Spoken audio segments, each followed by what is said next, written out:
பணம் பண்ணும் மனம் the psychology of money timeless lessons on wealth greed and happiness by Morgan Housel. பணம் பற்றிய உளவியல் என்று சொல்லாமல் பணம் பண்ணும் மனம் என்று ஏன் சொல்லப்பட்டுள்ளது? பணம் நம் மனத்தை மனப்போக்கை பண்ணுகிறது, செய்கிறது, வடிவமைக்கிறது என்பது ஒரு பொருள். பணம் வந்தவுடன் ஆள் மாறிவிட்டான் என்றும், எல்லாம் பணம் பண்ற வேலை என்றும், பணம் என்றால் பிணமும் வாயை திறக்கும் என்றும், பணம் பாதாளம் வரை பாயும் என்றும், காசில்லை என்றால் கணவனே ஆனாலும் கதவைச் சாத்தாடி பெண்ணே என்றும் உள்ள சொற்றொடர் வழக்குகள் இதைத்தான் குறிக்கின்றன. பணம் பண்ணுவதற்கு, சாம்பதிப்பதற்கு, சேர்ப்பதற்கு, காப்பாற்றுவதற்கு எத்தகைய மனம் வேண்டும் என்பதை குறிப்பது மற்றொரு பொருள்.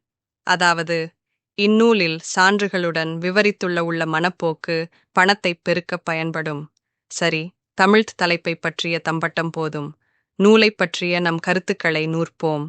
253 பக்கங்களில் தத்துவம் என்ற சொல் பயன்படுத்தப்பட்டிருந்தாலும் புத்தகத்திலிருந்து புரிந்து கொள்ள வேண்டிய சாரம் தத்துவ முத்துகளே.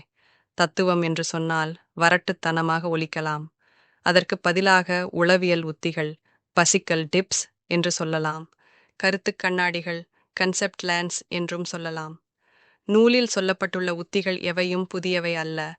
பல ஆயிரம் ஆண்டுகளாக பல வடிவங்களில் மத போதனைகள், நீதி நூல்கள், இதிகாசங்கள், பழமொழிகள், இலக்கியங்கள் சொல்லப்பட்டவையே.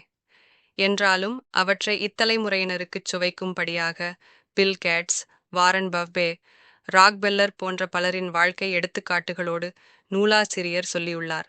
சிக்கனமாக இரு, சேமித்து வை, அடுத்தவர்கள் மதிப்புக்காக பகட்டில் பாழாகாதே, வருமானத்திற்குள் வாழ், ஆசைகளைக் கட்டுப்படுத்து, உலகம் பெரிது, நீயோ ஒரு தூசு, உன் வாழ்க்கையோ ஒரு நீர்க்குமிழி, எனவே உன் புரிதல் கடுகளவு.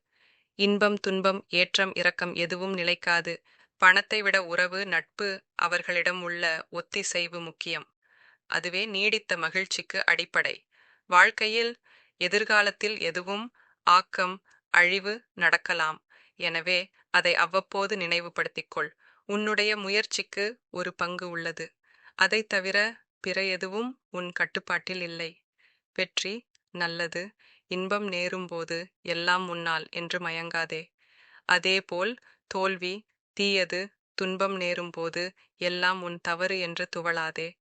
இவை ஒவ்வொன்றிற்கும் திருக்குறள் போன்ற நூல்களிலிருந்து பொருத்தமான எடுத்துக்காட்டுகளைச் சொல்ல முடியும். எதிலிருந்து? நூல், மொழி, மரபு, பண்பாடு, மதம், கலை, இலக்கியம், அறிவியல், விளையாட்டு, உழவு, தொழில், வணிகம் தெரிந்து கொள்கிறோம் என்பதை விட என்ன? லெசன்ஸ், பாடங்கள். தெரிந்து கொள்கிறோம் என்பதே முக்கியமில்லையா? அமெரிக்காவை அடிப்படையாக வைத்து இந்நூல் எழுதப்பட்டிருந்தாலும் மனிதர்களின் இயல்புகள் உலகெங்கும் ஏறத்தாழ சில மரபு, பண்பாட்டு வேறுபாடுகளுக்கு அப்பால் ஒரே மாதிரியாகத்தானே உள்ளன.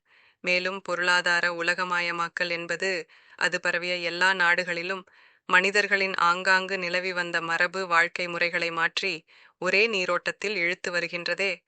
இந்நூலில் பல பகுதிகள் எனக்கு பிடித்தும் பொருள் பொதிந்தும் இருந்தாலும் முக்கியமாக இந்நூலின் கடைசியில் ஆசிரியர் தன் வாழ்வில் இவற்றை எப்படி கடைபிடிக்கிறார் என்பதை சொல்லியிருப்பதுதான்.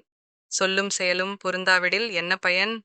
மற்றொரு சிறப்பான பண்பு இவ்வாசிரியர்தான் கண்டதே எல்லோருக்கும் எல்லா சூழ்நிலைகளிலும் பொருந்தி உத்திகள் வேறுபடும் என்பதையும் பல இடங்களில் தெளிவாக்கியுள்ளதாகும். சரி, இந்த அளப்பை இத்துடன் முடித்துக்கொண்டு நூலிருந்து சில வரிகளை, not all are exact words from the book, பார்ப்போம்.